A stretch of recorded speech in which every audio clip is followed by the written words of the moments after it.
Contract वाली बहू। नरेश की मां अपने बेटे से मिलने दिल्ली आ रही है। इस बात का पता चलते ही नरेश के दिल में हलचल मच जाती है। नरेश अपनी मां के स्वागत की तैयारी में लग जाता है। साथ ही उसे डर भी सताने लगता है कि उसकी मां कहीं अपनी पुरानी जिद पर फिर से बैठ ना जाए। हे भगवान, इस बार बचा लो। अगले साल पक्का माँ की जिद पूरी कर दूंगा। तभी दरवाजे की घंटी बजती है।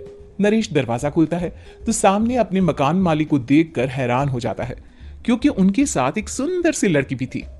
नमस्ते अंकल, कुछ काम था, मुझे बुला लेते। आपने क्यों कष्ट किया? अरे नहीं नहीं, इसमें कष्ट कैसा। मैं तो बस तुम्हें रीना से मिलवाने आया था। आज से रीना तुम्हारे साथ इसी फ्लैट में रहेगी। अंकल, कोई लड़का फ्लैटमेट नहीं है?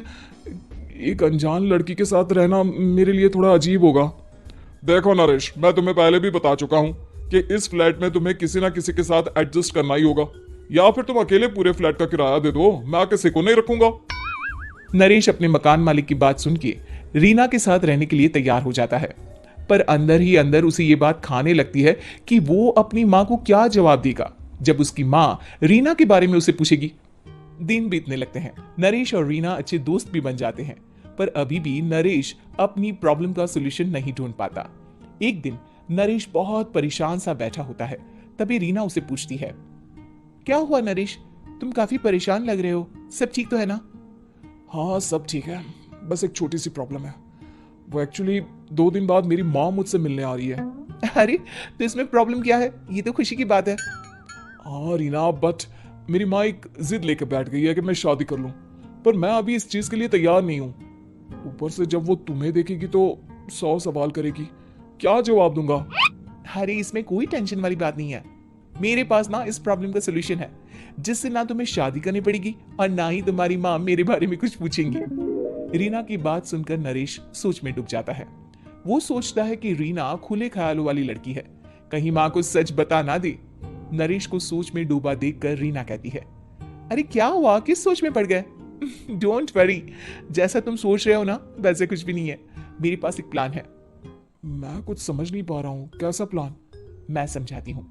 हम ना एक कॉन्ट्रैक्ट मैरिज कर लेते हैं। फिलहाल मेरे पास जॉब नहीं है, तो तुम इस रूम का किराया दे देना जब तक तुम्हारी माँ यहाँ रहेंगी, सिर्फ तब तक। और तुम अपनी माँ से कह देना कि मैं तुम्हारी पत्नी हूँ, इससे वो मेरे यहाँ रहने पर कोई सवाल भी नहीं करेंगी। अरे बात तुम्हारी ठीक है, पर माँ से झूठ बोलना, ना ना पापा, मैं ये रिस्क नहीं ले सकता। कोई और आइडिया दो ना तुम। देखो मंजूर हो तो बोलो, वरना सच बता दो, मुझे कोई प्रॉब्लम नहीं है। रीना की बात सुनकर नरेश सोच में डूब जाता है। बहुत सोचने के बाद जब उसे कोई रास्ता नहीं मिलता तो वो रीना के बताए हुए रास्ते पर चलने के लिए तैयार हो जाता है। वो रीना से बात करता है और अपनी माँ की पसंद और नापसंद के बारे में बताता है। रीना भी नरेश की सभी बातों को ध्यान से सुनती है, ताकि कहीं उससे कोई गलती ना हो जाए। आखिर वो दिन भी आ जाता है जब नरेश की माँ उससे मिलने दिल्ली आ जाती है। नरेश अपनी माँ को फ्लैट पर लेकर जाता है। जैसे ही नरेश की माँ फ्लैट के अंदर जाती है, रीना उसके पैर छू लेती है।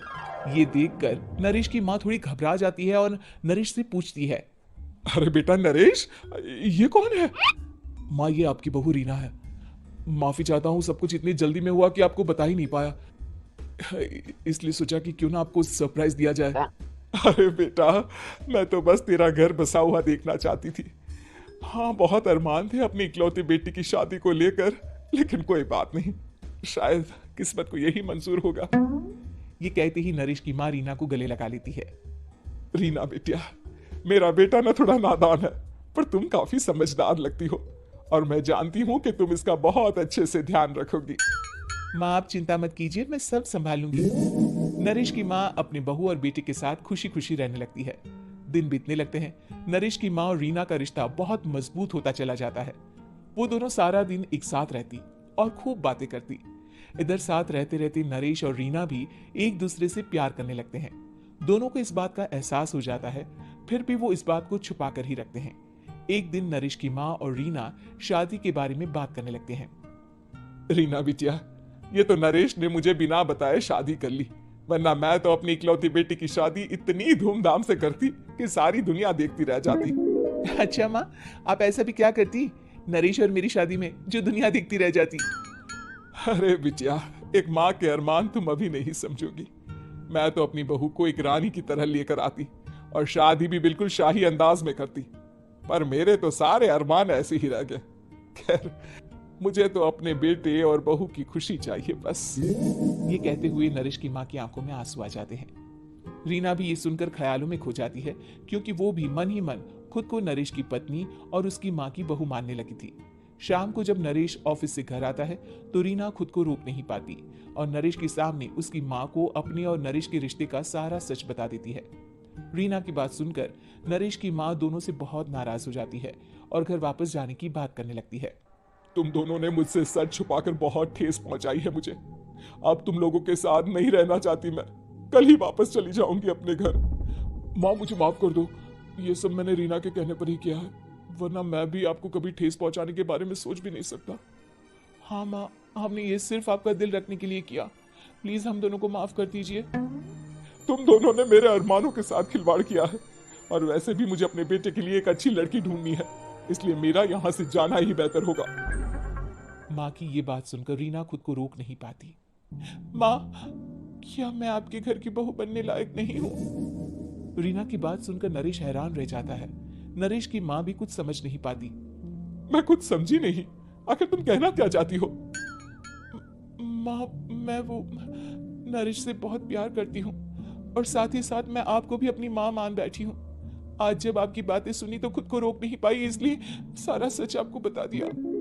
रीना की बात सुनकर नरेश की माँ की आंखों में आंसू आ जाते हैं और वो अपने बेटे नरेश और रीना को गले लगा लेती है। मेरे घर की बहू तो सिर्फ रीना बिटिया ही बनेगी। मैं आज ही तुम दोनों की शादी की तारीख निकलवा दूंगी, बस एक बार तुम्हारे घर वाले मान जाए। उसी दिन रीना के माता पिता भी उनके फ्लैट पर आ जाते हैं। दोनों परिवार आपस में बैठकर बातें करते हैं और शादी के लिए राजी हो जाते हैं।